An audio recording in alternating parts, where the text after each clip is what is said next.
درې مهمې جملې څه کوو په المانۍ ژبه باندې. کله چې مونږ وایو زه تنګ شوی یم یا زما زړه تنګ شوی ده، زه زړه تنګی شوی یم، دغه جمله په المانۍ ژبه داسې وایو mir ist langweilig. mir ist langweilig. او وایو موږ زه غواړم کار وکړم. سړی په تنګ شي بیا خامخا نو باید څه وکړي، وایي زه غواړم کار وکړم. دغه جمله په المانۍ ژبه داسې وایو ich möchte arbeiten. ich möchte arbeiten هم وایي، arbeiten هم وایي.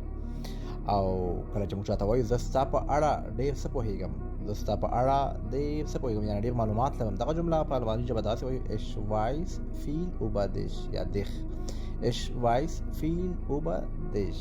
دوستانو کولی شئ کمنټونه او لایکونه وکړئ او خپلې پوښتنې په کمنټونو کې وکړئ. انشاءالله تاسو ته به زه په وخت سره جواب درکوم.